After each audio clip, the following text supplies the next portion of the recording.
Let's begin with a short history lesson. In 2013, Xbox was run by a man named Don Matrick, a man who was very disconnected from the modern gaming audience. And it showed with just about every decision that was made with the Xbox One before release. Every feature, every rule, everything that we heard about it was utterly insane. First, it would come with a Kinect bundled in the box.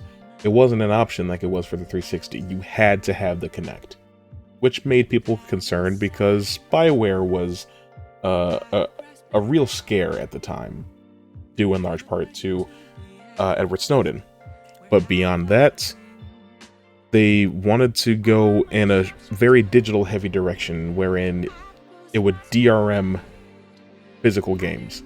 And what I mean by that is you would put a disc in your Xbox One, it would pull all of the data from the disc, and store all of it on the console.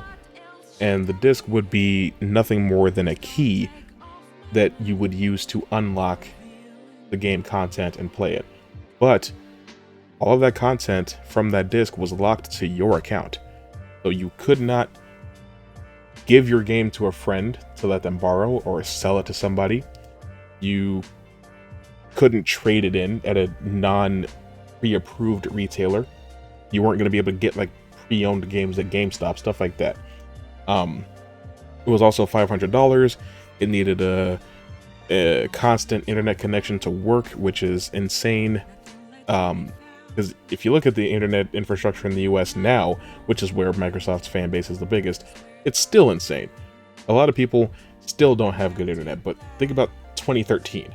You know, it was a little too early to be doing all of that all at once.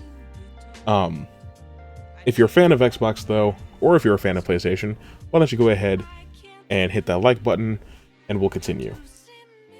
I want to give you a little bit of time to like and subscribe if you're new. I'm trying to get more in the habit of reminding people to do that because I never remember to ask you to like or subscribe.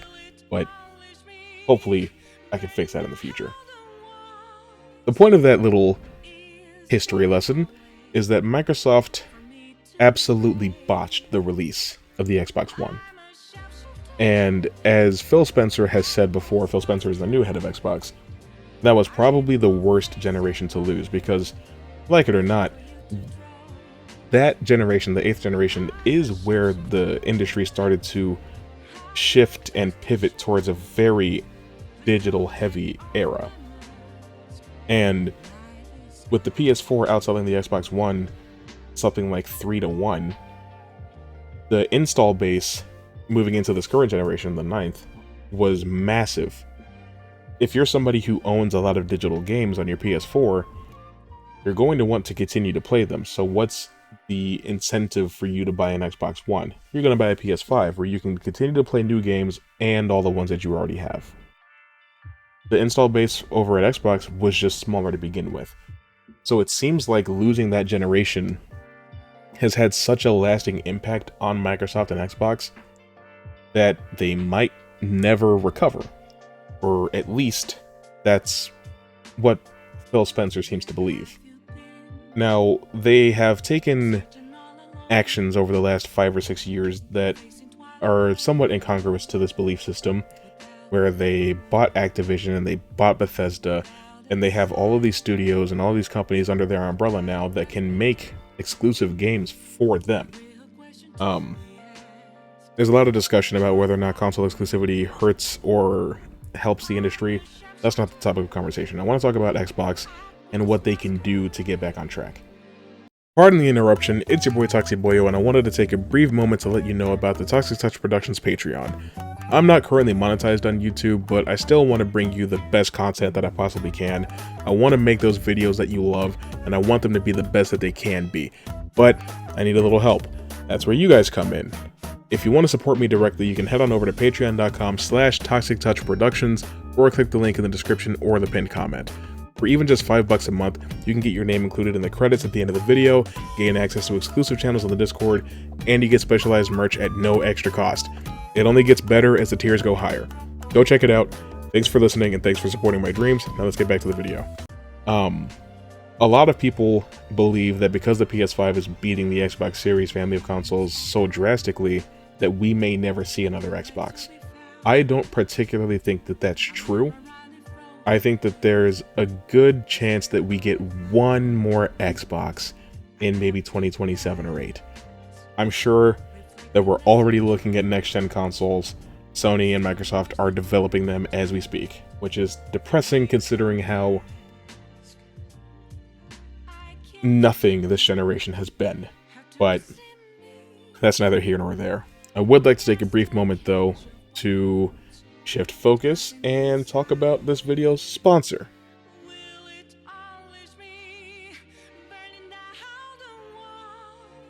So now that we're back, what can Xbox do to get back on track? Well, Phil Spencer has said that trying to out-console Sony or Nintendo is impossible. That's not necessarily something that I believe. I do think that they are headed in the right direction with the concept of Xbox Game Pass, especially with Game Pass being on PC. The thing is that there are no true Xbox exclusive games anymore. Any game that comes out for Xbox also gets a PC port that releases usually day and date.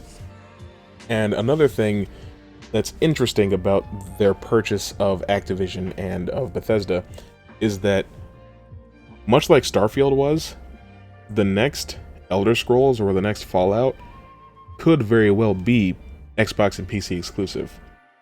Doom: The Dark Ages could have been, but it's getting a PS5 release. Over on the Activision side, Call of Duty could be Xbox and PC exclusive, but that would be such a bad idea, because regardless, the market share of players, especially at least on console, is still so much bigger on PlayStation than it will ever be again on Xbox. I don't think they're ever going to catch PlayStation in sales or surpass them, but I think it could be competitive again, you know? But it just has to come down to making games. We're at a point right now where the big three, Sony, Nintendo, and Microsoft, are all doing stupid shit right now. They're all doing self-destructive, self-sabotaging bullshit that is harming the industry and making it less accessible to potential players. Over at Sony, they're still incredibly focused on their live service model that they came up with a couple years ago, and they're not putting out games very often, and the way that they share games with PC is a little anti-consumer, with making you have to have a PlayStation account to do certain things, all that nonsense. And beyond that, all their proprietary stuff within the consoles, it's just really frustrating, and I don't know, it just turns a lot of people away. Over at Nintendo, a lot of it just comes down to pricing. It's absurd that they'll release a game at $60, you know, right now, and then that game will still be $60 in 10 years. The games don't depreciate. The hardware itself is a little overpriced, especially rolling into this next generation. You know, the Switch 2 is almost $500, which is the same price as the PS5, but it's not quite as capable as the PS5. So they're kind of price gating themselves out of the casual market, which is what made the Wii and the Nintendo Switch so successful in the first place. And then over at Microsoft, they just gave up, you know? But they have all of these developers and all of these publishers under their umbrella. Why don't they do something? You know, when Sega was concerned that they couldn't compete in the console industry anymore, when they figured they were going to lose to Sony and Nintendo and Microsoft, you know what they did? They became a publisher. I'm not saying that Xbox needs to become a publisher. We don't need to get rid of them the way that Sega, you know, ended up taking themselves out. But they do need to make games again. Make Microsoft make games again. Because despite everything that's going on, Sony still has a collection of titles that you think of that define that company. You still think of Uncharted, The Last of Us, Spider-Man, God of War, Horizon, Little Big Planet / Sackboy, Astrobot, Ratchet and Clank. At Nintendo, you still think of Zelda, Mario, Smash Bros, Star Fox if it ever comes back, Metroid. There's all these franchises there, but you look at Microsoft, And despite everything that they've done in recent years, it's still just Halo, Gears of War, Forza. And, those among us who are a little bit more educated about it will remember Quantum Break and Rise Son of Rome, and that one time that Dead Rising was Xbox exclusive for some reason. We'll remember. There's hardly anything else to remember. And it's weird because, like, you look at, like, Hi-Fi Rush and Starfield and Indiana Jones and The Great Circle. It's like, yes, it launched on Xbox and PC, but it's like, none of those, especially considering that Hi-Fi Rush 2 got canceled, but none of those really have the potential to be a tentpole Xbox franchise, because it seems like that's not what Microsoft wants. They don't have to continue to rely on Halo, especially with diminishing returns over the years, because people have just fallen out of love with the franchise. Gears of War is coming back from, what, a 10-year hiatus with Zero Day, or whatever it's called? That doesn't help. You need to take all this money that you spent on these companies and start making games. Make another Crash Bandicoot. Make another Spyro the Dragon. There's nothing standing in your way right now. If Nintendo and Sony are going to become lethargic and apathetic and ambivalent because they've shared the lead spot for too long, it's time for you to strike back. We play video games here, right? Now, Xbox Game Pass is incredible, and it gives people access to so many games that they would have never even thought about playing, especially in the indie market. It's going to be a huge help for when Silksong comes out. It was a huge help to, like, Ori and Unravel and stuff like that. That's great. Them, publishing Cuphead and giving them extra funding to make the game bigger and increase its reach. Brilliant. But that's not enough. Focusing on indie games is great. That's a brilliant idea. I think that they should continue to do that. But also, you have the resources at your disposal to make these $50 to $100 million games. If you're gonna do that, then do it. But you have to commit to something. Just because I don't currently own an Xbox, but I own 4 PlayStations, does not mean I'm anti-Xbox. I love Xbox. The first 2 consoles, the original Xbox and the 360, are some of my favorite consoles of all time. Here's a hint for you, they're both in my top 5, along with 2 other PlayStations and 1 Nintendo console. I'll leave you to speculate as to what those are. I have always loved Xbox. I've played Xbox One probably just as much as I played PS4. It's just, I want to see them do better. I want to see it be competitive again. I don't want Phil Spencer to give up. I don't want Xbox to bow out, because console gaming can't afford to just go away. But I mean, they're following Nintendo's footsteps, and they're increasing the price of Xbox hardware and software and accessories. And it worries me that gaming is headed in the wrong direction for so many reasons. But again, they're pricing gamers out. A console should not cost $600. Especially if it's the same console that came out 5 years ago. A product shouldn't get more expensive as it ages. It's not a house. It does not appreciate in value. From the moment you turn your first console, or your console on for the first time, it's on borrowed time, and it's eventually going to die. These things age. They should not be getting more expensive. At least with the PS5 Pro, it is a new console. It is meant to do better and be stronger. Should it cost $800? Absolutely not.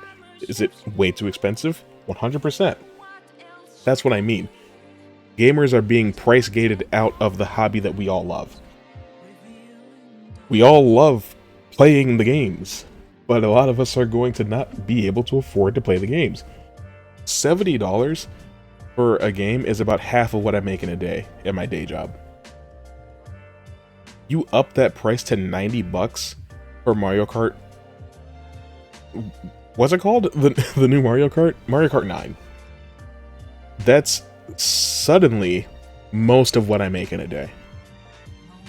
That's absurd. And I'm sure it's that way for a lot of people because, you know, wages aren't particularly going up. So I don't think that making your console more expensive is the way to go. What I've appreciated about Xbox these last few years is that it's practically a PC. You know, a lot of PC purists out there are like, oh, well, my PC can do this, it can do that, it's strong enough to run this at this level, I get this many frames, I do this, whatever. A PC built for $500 will never be able to accomplish what a PS5 can at that same price. That's why console gaming is so important. If you want to play a game at 120 frames with 4K resolution and ray tracing and stuff like that, your PC is probably going to be $1,500 to $2,000. And I know because I have a $1,500 PC that can barely do that sometimes. You need an accessible option to people.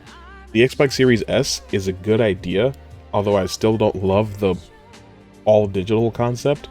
But the fact that you have the option to spend $300 on a console that can get 60 frames, that can get 4K resolution, and that can get ray tracing is insane. That's the type of attitude that we need to continue to have for console gaming to continue to thrive. That's what I think Xbox should focus on. You're a $1 trillion company, Microsoft. You can sell your consoles at an extreme loss, invest more into software, and recoup that loss with software sales. But I don't run Microsoft. I don't run Xbox. I don't make these decisions. I just don't want to see this brand die. I don't want the PS6 and Switch 2 to not be, you know, contested by another Xbox. Whatever the hell it would be called. The Xbox algebraic expression, whatever it's going to be when it comes out. I want it to have a rightful place amongst the next generation of consoles. That's pretty much it. I guess I'll see you later.